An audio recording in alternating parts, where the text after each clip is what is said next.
Halo guys, Assalamualaikum. Perkenalkan, nama saya Nur. Jadi beberapa hari yang lalu saya dapat request dari salah satu subscriber saya. Katanya, Bang, bisa nggak latih back tengah yang agresif kayak Sergio Ramos? Nah, saya langsung mikir guys. Ini kayaknya menarik nih guys. Kenapa menarik?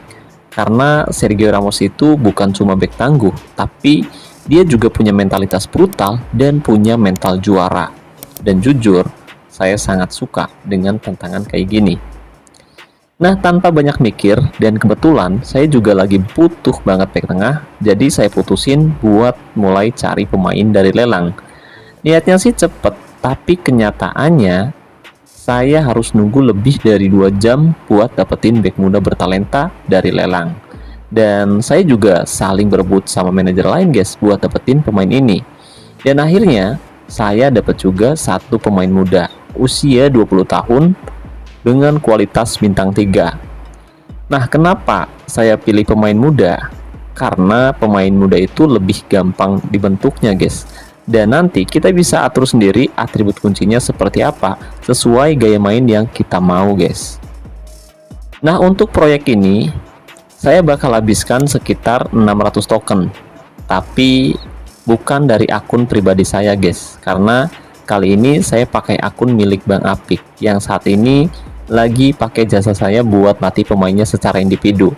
Jadi buat kalian yang mau pakai jasa saya atau mau top up token sponsor spesial dan lain-lain, langsung aja kontak saya via WhatsApp dan nomornya sudah saya sematkan pada deskripsi video ini. Karena kualitas pemainnya masih rendah, saya mulai dari keahlian khusus dulu guys. Untuk melatihnya, saya pakai drill latihan dengan intensitas sangat sulit buat latih skill dinding pertahanan. Nah, skill ini penting banget buat back brutal kayak Sergio Ramos, biar dia tahu kapan harus blok dan kapan harus buang bola.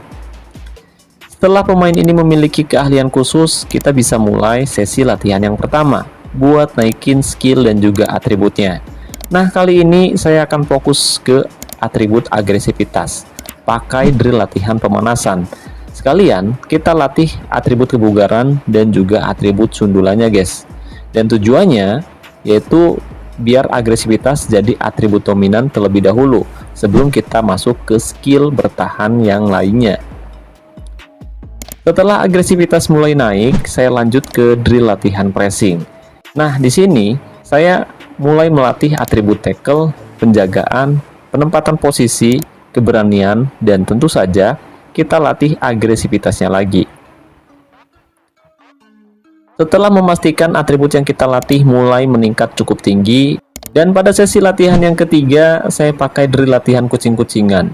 Dan tentu fokus saya tetap melatih atribut agresivitasnya, tapi sekalian melatih atribut umpan, tackle, penempatan posisi, dan kebugaran.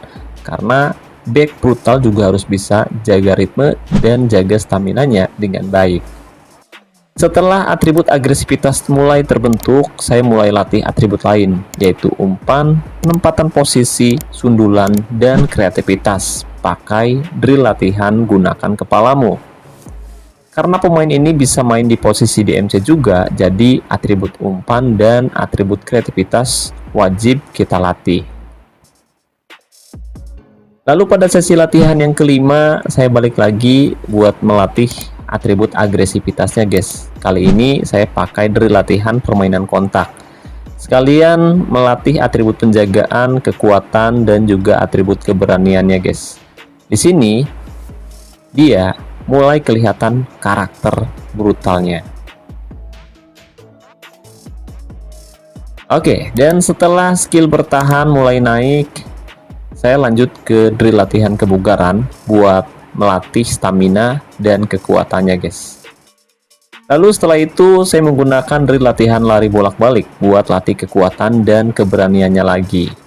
Kemudian saya menggunakan drill latihan keroika bertangga buat ningkatin agresivitasnya lagi. Oke, dan sekarang agresivitas udah tembus di angka 300%. Dan selanjutnya saya akan fokus melatih atribut yang masih cukup rendah. Dan kali ini saya akan menggunakan latihan teknik menembak buat melatih atribut kekuatan. umpan bola mati buat melatih atribut sundulan, dan dari latihan serangan balik cepat buat melatih umpan dan kreativitasnya guys. Oke, dan setelah semua sesi latihan yang cukup panjang dan sangat melelahkan selesai, sekarang kualitas pemain ini udah naik dari yang sebelumnya hanya punya kualitas bintang 3, sekarang dia udah punya kualitas bintang 8. Atribut agresivitas jadi yang paling tinggi di angka 300, didukung skill bertahan yang sangat solid yaitu tackle, penjagaan, penempatan posisi, keberanian sundulan, dan selain itu sekarang dia juga makin kuat dan makin bugar. Jadi kalau kalian mau punya back brutal kayak Sergio Ramos, kalian harus sabar, telaten, dan tahu urutan drill yang tepat. Kalau kalian punya pengalaman latih back yang brutal seperti ini atau pengen saya breakdown sesi latihan pemain kalian, coba tulis di kolom komentar.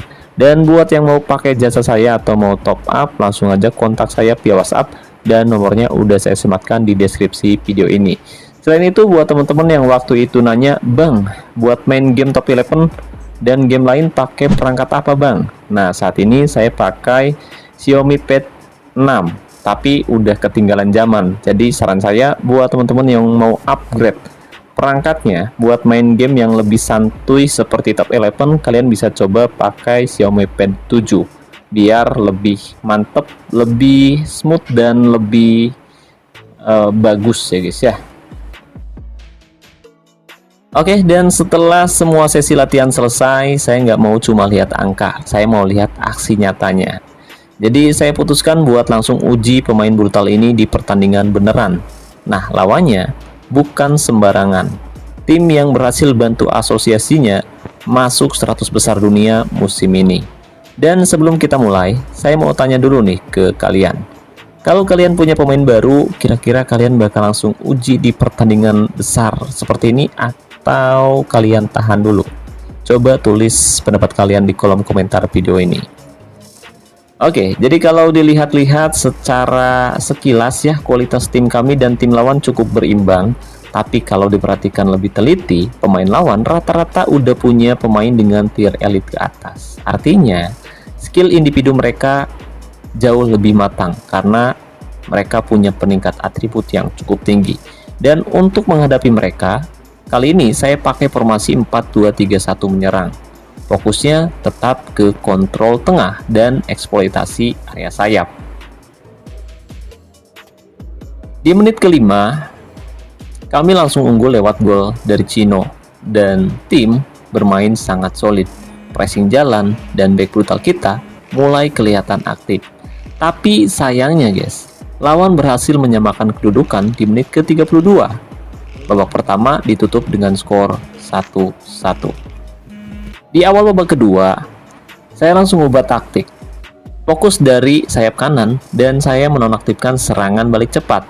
Tapi sayang banget guys, meskipun kita punya back paling agresif di dunia dan paling brutal di dunia, ternyata dia belum bisa keluarin performa terbaiknya. Gawang kita jebol lagi di menit ke-51 dan lawan comeback dengan skor 2-1. Di titik ini saya mulai mikir, apakah atribut agresivitas cukup untuk bikin pemain bener-bener jadi brutal di lapangan? Nah, buat kalian yang pernah ngalamin hal serupa, coba share di kolom komentar. Soalnya saya penasaran banget dan saya pengen tahu nih pendapat dari teman-teman semua. Di menit ke-67 saya ubah taktik lagi nih guys. Kali ini saya coba serang dari tengah dengan gaya umpan panjang. Nah, setelah beberapa kali melakukan tekanan, akhirnya kita berhasil mencetak gol penyemak kedudukan di menit ke-87. Skor berubah jadi 2-2 dan pertandingan lanjut ke babak extra time. Tapi sayangnya gak ada gol tambahan di babak extra time guys. Dan pertandingan pun lanjut ke babak adu penalti. Lawan dapat kesempatan nendang lebih dulu, dan sayang banget satu kesempatan berbuah gol, skor 1-0. Lalu pemain saya balas gol tersebut dan gol kembali tercipta dan membawa skor menjadi 1-1. Tapi penendang kedua saya gagal yang bikin lawan jadi unggul 2-1. Untungnya Kiper saya tampil luar biasa. 2 penyelamatan gemilang dilakukan dan akhirnya Apik FC menang. Oke, setelah pertandingan ini saya jadi sadar guys, ternyata atribut agresivitas tinggi seperti ini nggak selalu bikin pemain tampil brutal. Nyatanya, bek kita malah kelihatan pasif banget.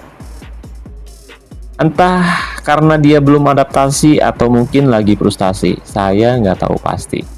Jadi kalau kalian punya pemain dengan atribut tinggi tapi pemainnya nggak keluar kayak gini, apa yang biasa kalian lakukan? Coba ceritain pengalaman kalian di kolom komentar video ini. Soalnya saya penasaran banget dan saya juga pengen tahu nih pendekatan dari teman-teman semua.